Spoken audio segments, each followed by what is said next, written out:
বাংলাদেশে একটা পট পরিবর্তন হয়েছে, রাজনৈতিক পট পরিবর্তন। কিন্তু আমি শুধু বলতে চাই, আমরা কেশবপুরের মানুষ, 144টা গ্রামের মানুষ। কেশবপুরের মানুষ অত্যন্ত শান্তিপ্রিয়।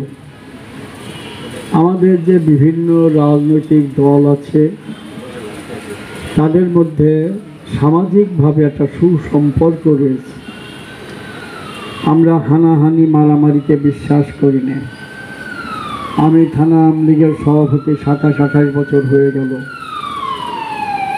কিন্তু বিএনপি, জামাত বা জাতীয় পার্টির সঙ্গে সাংঘর্ষিক কোনো পরিবেশ কেশবপুরে সৃষ্টি হয়নি।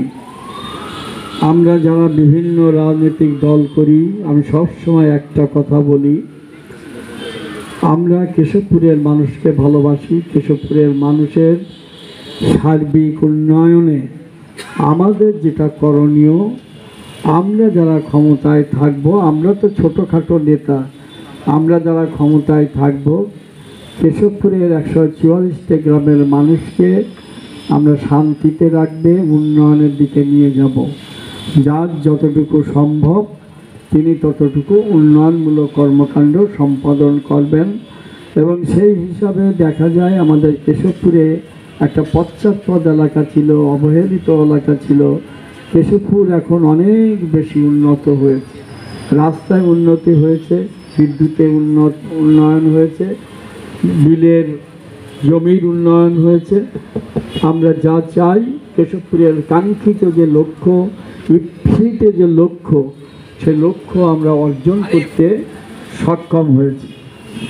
আমাদের এখনকার বক্তব্য হলো, ঘটনার পরে আমাদের কেশবপুরে কিছু অনাকাঙ্ক্ষিত ঘটনার জন্ম দিয়েছে, যেগুলো কাঙ্ক্ষিত ছিল না। আমি কল্পনাও করতে পারিনি যে এই ধরনের ঘটনা, জ্বালাও পোড়াও রাজনীতি এসব হবে আমাদের কেশবপুরে। আমি প্রথমেই ধরি, আমাদের ইউনো অফিস সেন্ট্রাল গভর্নমেন্টের একটা অংশ, সেই ইউনো অফিসকে জ্বালিয়ে পুড়িয়ে ভেঙে দিতে হবে কেন?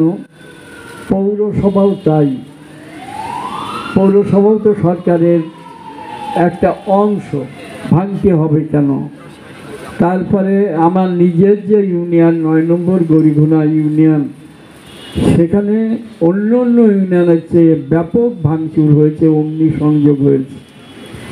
আমি চাই যে এইগুলো তথ্য সংগ্রহ করে যারা অপরাধী, যে কোনো অঞ্চলের ছাত্ররা, কিন্তু যারা অরিজিনাল ছাত্র, যারা অরিজিনাল বিএনপি করে, যারা অরিজিনাল আওয়ামী লীগ করে, যারা অরিজিনাল জামাতে ইসলামী করে, তারা এই সমস্ত জায়গায় অনৈতিকভাবে, অবৈধভাবে, অনাকাঙ্ক্ষিতভাবে জ্বালাও পোড়াও ধ্বংসাত্মক কোনো কর্মকাণ্ডে অংশগ্রহণ করতে পারবে না। আমি শুধু আজকে এখানে আমাদের সেনাবাহিনীর যিনি প্রতিনিধি আছেন, তার কাছে অনুরোধ করব, কোন দুষ্কৃতকারী সমাজ বিরোধী অপশক্তি এই কর্মগুলো সম্পাদন করেছে, তথ্য সংগ্রহ করে তাদের বিরুদ্ধে ব্যবস্থা গ্রহণ করলে আগামীতে আমরা কেশবপুরে ভালো থাকব। কেশবপুরের মধ্যে রাজনৈতিক নেতাদের মধ্যে কোনো হানাহানি, কোনো দ্বন্দ্ব থাকতে পারে, রাজনৈতিক দ্বন্দ্ব, কিন্তু এমনি হানাহানি এই পর্যন্ত আমাদের কেশবপুরে হয়নি। ধন্যবাদ সকলকেই। আর্মির যিনি এখানে প্রতিনিধি আছেন, তার দৃষ্টি আকর্ষণ করি। এখানে আমাদের ওসি সাহেব আছে, তার সহযোগিতা কামনা করি। ইউনো সাহেব আছেন, তার সহযোগিতা কামনা করে আমার এই বক্তব্য এখানে শেষ করছি। জয় বাংলা, জয় বঙ্গবন্ধু, জয় হোক সকলের।